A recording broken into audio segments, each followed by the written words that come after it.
All right, hey everybody, we are on lesson 9.4, and today we're going to be talking about the quadratic formula. So, one of the things I want you guys to understand is that we've already talked about the application of quadratic equations. We've put this into terms of word problems, areas of rectangles, and things like that.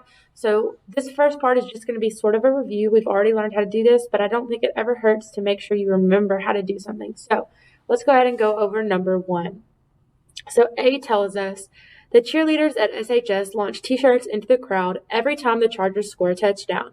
The height of the t-shirts can be modeled by h of x equals negative 16x squared plus 48x plus c, where h of x represents the height and feet of the t-shirts after x seconds. So we're looking at height and the time it took to get to that height. So the questions say, from what height are the t-shirts launched? What is the maximum height of the t-shirt? And when was the maximum height reached?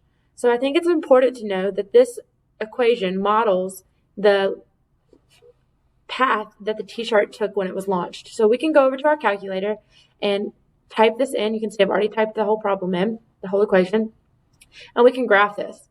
And when we graph this, what we'll notice is the projectile that the t-shirt took when it was thrown. So this is where the t-shirt was originally thrown from. This was its highest point, and then it came back down and hit the ground. So let's talk about the fact that this t-shirt's not going to be anywhere else but in this first quadrant, even though the equation itself is. We know that this t-shirt is not going to come from negative time, and we know that it's not going to go into the ground and get into the negative numbers. So we're just dealing with this first quadrant. So the first problem says, from what height are the t-shirts launched? Well, that means what is our y-intercept? Where are we coming from this first line? Where was the t-shirt being thrown? So we can find the y-intercept a couple different ways. So let's first answer that. When we come over to our notes over here, it says, where do you find this? So from what height are the t-shirts launched? We're looking for our y-intercept.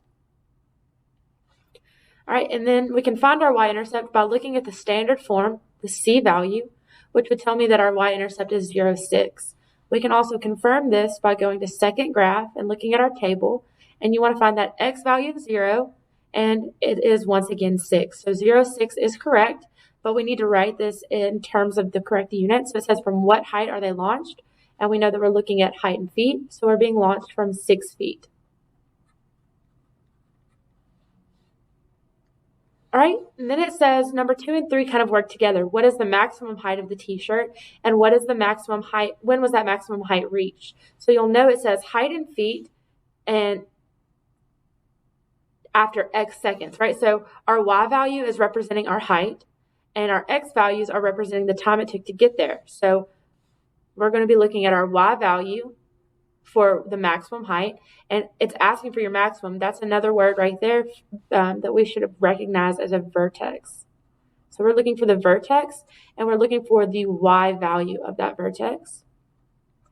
And then if you come down to when was that maximum height reached, well, that is going to be the same point, but we want to know the x value because we know that x value represents time. So at what time did we reach that maximum height? So we're looking for the vertex once again, but specifically the x value.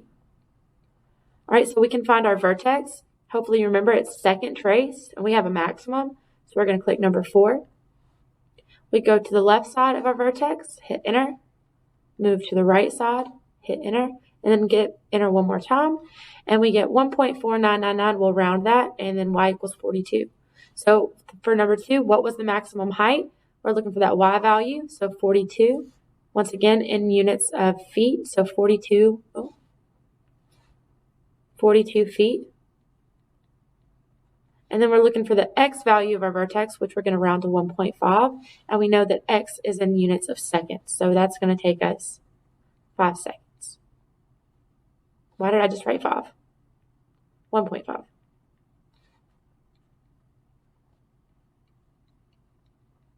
right, so we can fill that in. From what height are the t-shirts launched? 6 feet.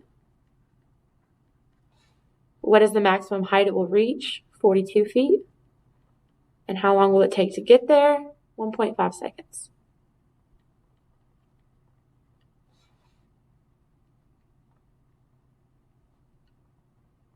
All right. So B says the area of a rectangle is 60 meters squared. If the length is 4 centimeters more than the width, find the dimensions of the rectangle. So hopefully we know at this point that area is the formula length times width.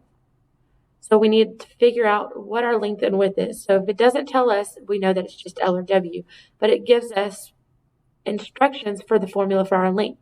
So our length is equal to 4 centimeters more than the width. So we have our width, and it's going to be 4 more. So we're going to add 4.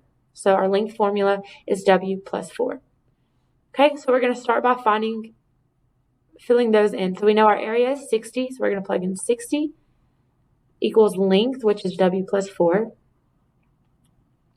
times width, which is W. Okay, we'll distribute that W out, so we'll have 60 equals W squared plus 4W. And then we're going to subtract that 60 from both sides. So when we subtract that, we're left with 0 equals W squared plus 4W minus 60.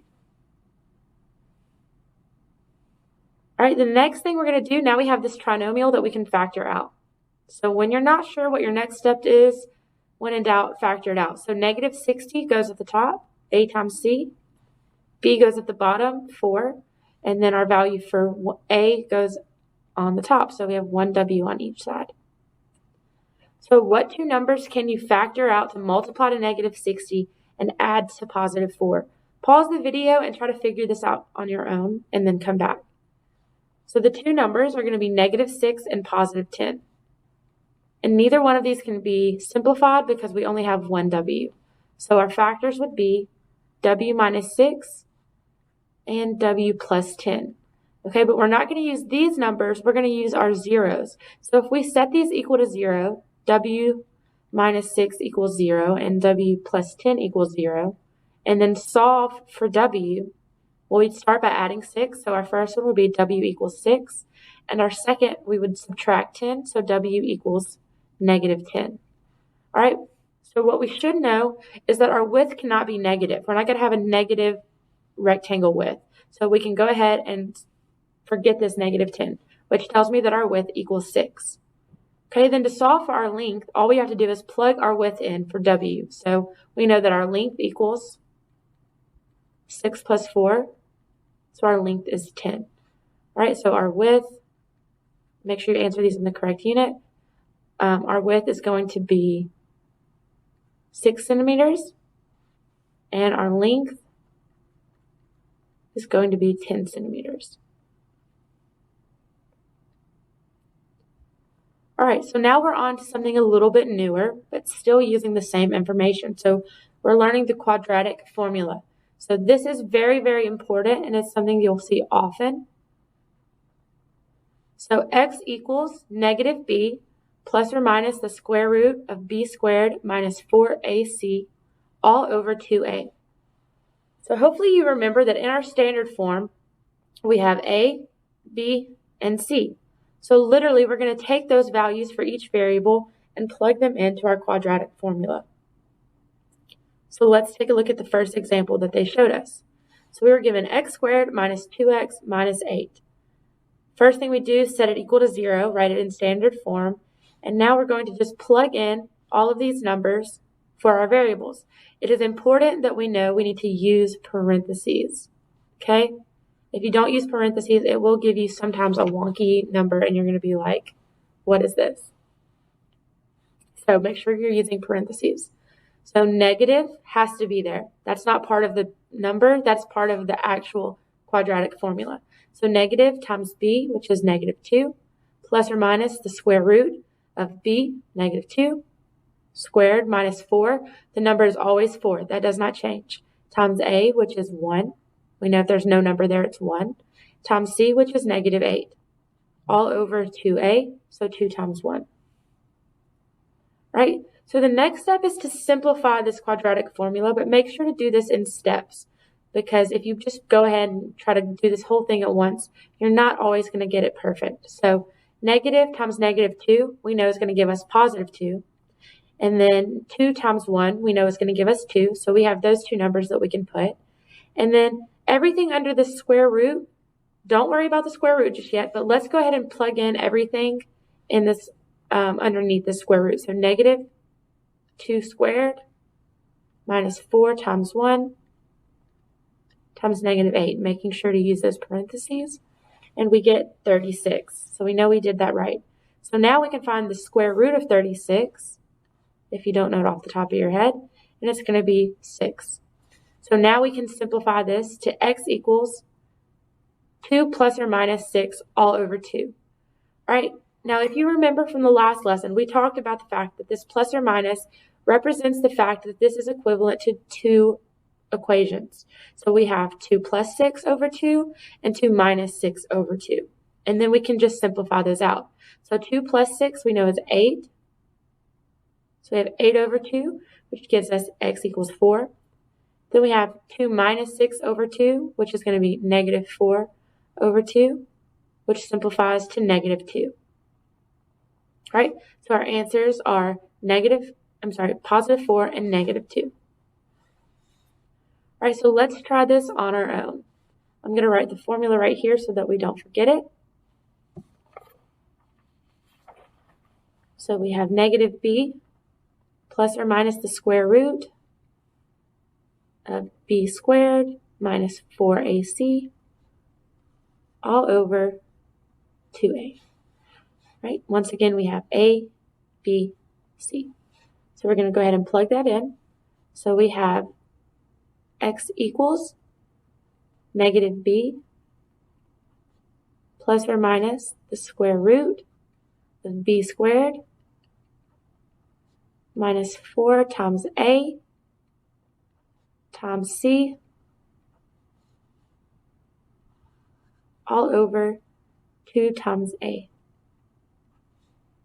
All right, now we're going to simplify this out. So negative 10 obviously is going to remain negative 10.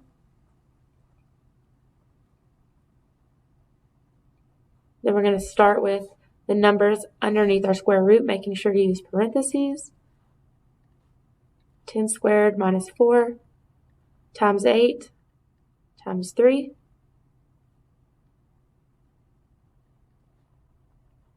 And we get 4, so we're looking for the square root of 4.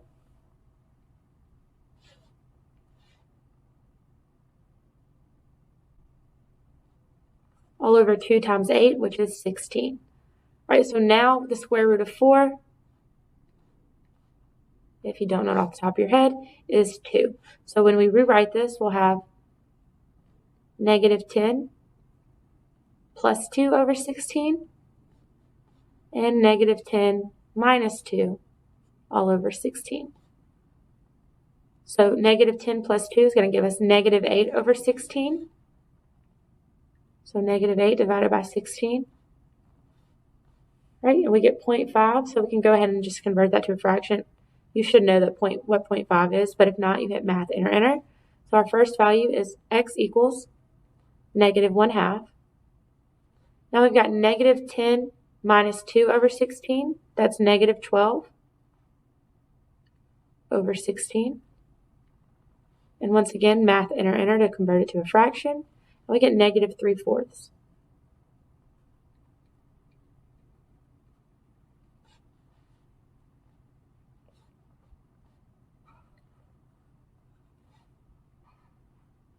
So those two are your answers right there.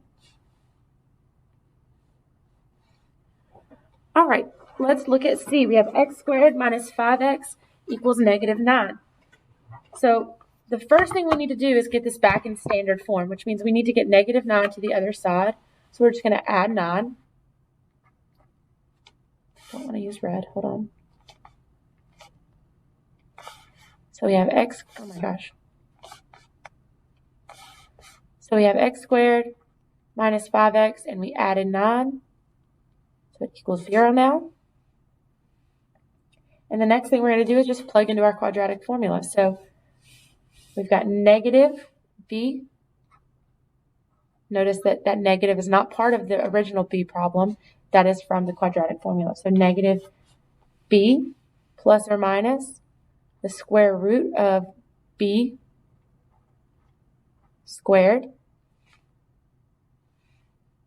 minus 4 times a, which is 1, times c, which is 9, all over 2 times 1.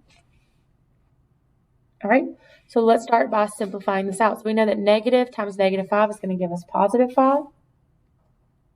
plus or minus the square root. Let's go ahead and type that in. Negative 5 squared minus 4 times 1 times 9. And we get negative 11. So plus or minus the square root of negative 11 all over 2 times 1, which is 2. All right, so one thing we need to notice. We were asked to take the square root of negative 11. Okay, so we hopefully from lesson 9.3, you remember we can't take the square root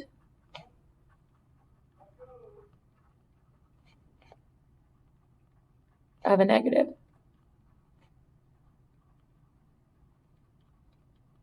All right, so if we can't take the square root of a negative and you're not sure why, if you type this in your calculator, you have the square root of negative 11, and it'll give you this error message, but notice that it says non-real answers.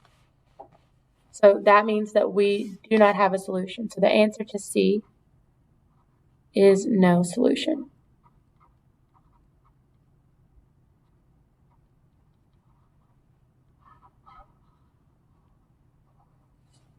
Right? So anytime you have to take the square root of a negative, there is no real solution, okay? Because you can't take the square root of a negative.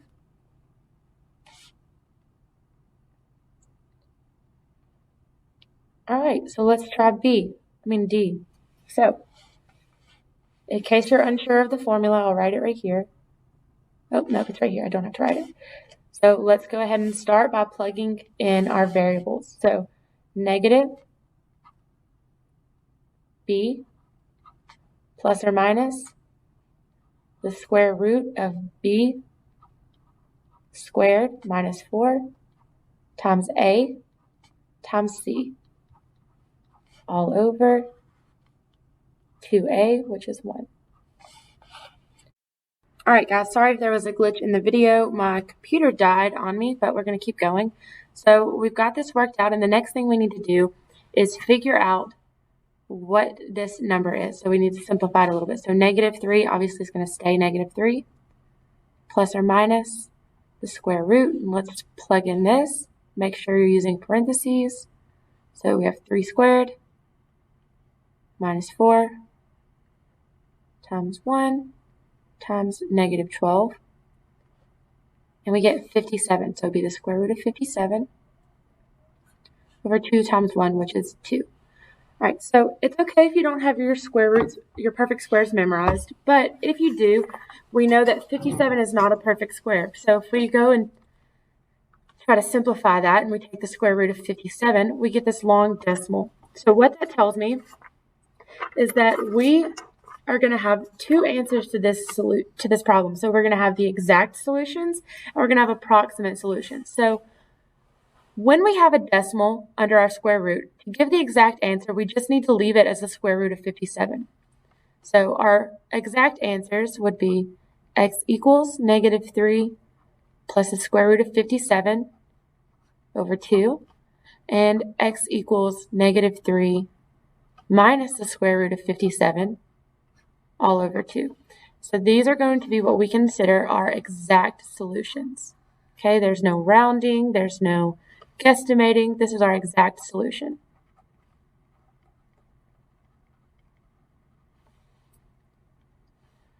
But we can also give an approximate solution where we use this decimal to give an answer. So if you plug this whole thing into your calculator, it'll give us both. So remember, you do a minus and a plus. So negative 3 plus the square root of 57 all over 2 gives us x equals 2.27. We're going to round that. And then if we do it with the subtraction sign, we have negative 3 minus the square root of 57 all over 2. And we get x equals negative 5.27. We're going to round that as well. All right, so when we decide to round this and get the decimal version of this square root, these are known as our approximate solutions. We talked about this in lesson 3, so hopefully this isn't something that's super confusing to you. Both of these are valid answers, one being the exact, one being approximate. Okay, approximate meaning we rounded, we had to do a little bit of work to get a guesstimated answer, but that is about as close as we can get. All right, so the next and the last part that we're going to talk about is the discriminant. So if you look back at your quadratic formula, which we have right here, this highlighted part is going to be what is called our discriminant, okay? And we're going to find that number, the discriminant, by just using this part of the formula. So let's talk about it and what that number tells us. So if we use b squared minus 4 times a times c. So we would plug that in, negative 6 squared minus 4 times 1 for a times 7 for c, and we get positive 8. So when we get this positive 8, your graph will look something like this. Obviously, its location will be different, but the graph itself will cross over the x-axis at 2 points every time. So when the discriminant is positive, we will have two real solutions. Right? And if they change this number to 9, we get negative 6 squared minus 4 times 1 times 9. And when you plug this in, you get 0. So when you have a discriminant of 0, your graph will also look similar to this, and we're just going to sit right on that x-axis and have one solution. So when the discriminant is 0, we have one real solution. All right, let's try it when we get a negative. So if we change this number to 11, and we plug that in to this part of our quadratic formula, b squared minus 4ac, we end up with negative 8. So when you have a negative discriminant, you'll notice your graph does not ever touch this x-axis, right? So we're floating above it. So there are going to be no real solutions. All right, so let's practice that a little bit. So I'm going to move this part down so that you can see it, b squared minus 4ac. So we can remember what we're doing. So we're going to go ahead and plug these numbers in. So we have x squared plus 2x plus 1. So our b is 2. So we have 2 squared minus 4 times a, which is 1, times c, which is also 1. And we'll plug that into our calculator over here.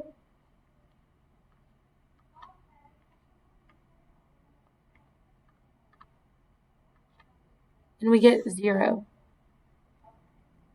All right, and if you look at your chart listed above, we know that when we have a discriminant of 0, we're sitting on that x-axis, so we have one real solution. All right, let's do the same thing for b. So we have b squared, which is negative 5 squared, minus 4 times a times c. Negative 5 squared minus 4 times 4 times 3. And we get negative 23. All right, so the value itself does not matter. The fact that it's negative matters.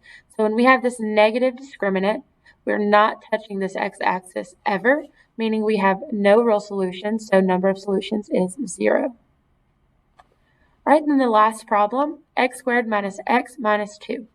So b squared is going to be negative 1. Remember, if there's no number there, the value is 1.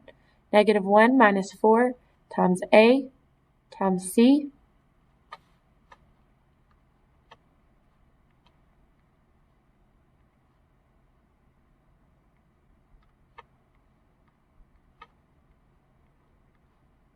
And I don't know that I typed that in right. Negative 1, oh, I didn't put negative 1 squared. So let's try it one more time. Negative 1 squared minus 4 times 1